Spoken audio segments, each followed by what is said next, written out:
Ahoy there, pirate gamers! Guess what? Okay, you don't have to guess. The Pirate Republic has returned, and this time it's the Africa Gambit. No affiliation with X-Men 97. Well, let's inspect the goods. Well, first of all, you're wondering, why not just make it an expansion? But the more I looked it over, the more it felt like an overhaul of the original system. A revamp that squeezed all the bubbles from the solution. Like the Tidings cards, which do what the Territory cards did in the original, but this time they randomize all kinds of things. Like round events, letters of marque. These show you the political state of things. And combat modifiers. You'll be drawing one every time you start a new round. Or rather, your commander will. Like I said, a lot has changed. Everywhere you look, something's been tidied up. And that's a great thing. This was very obvious in the setup. No enemy ships can start in Nassau. No more doubling and tripling up in other territories, and such and such and such. Oh yeah, it's got that new car smell. It's also worth mentioning that the original 12-card deck has been given a going over. The names are the same, but the art has been given a graphical makeover, and it's a bit more autumny.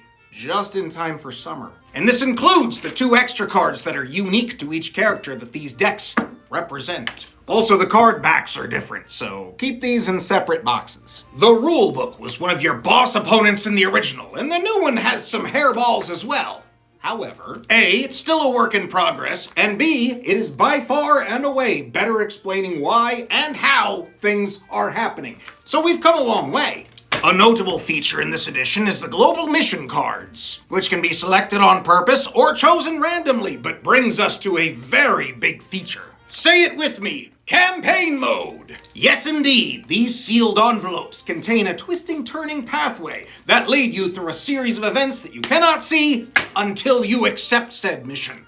Aria game. You'll also notice changes to the swagger track and player boards. And you'll be tracking things like deck upgrades and accomplishments, as well as level rewards once your career really takes off. The board map itself has some notable alterations in the West Africa section, which looks sort of ripped and pasted on. Clearly the look they were going for. Much of the gameplay, including combat, is familiar. I mean, it's still the Pirate Republic, though there's now a move value consideration that gives you way more options to use to your advantage. You know, to bring the fight in closer, or to flee and watch from a safe distance. Also note that some enemies will have a combat modifier icon, which means drawing another Tidings card to see how it's affected.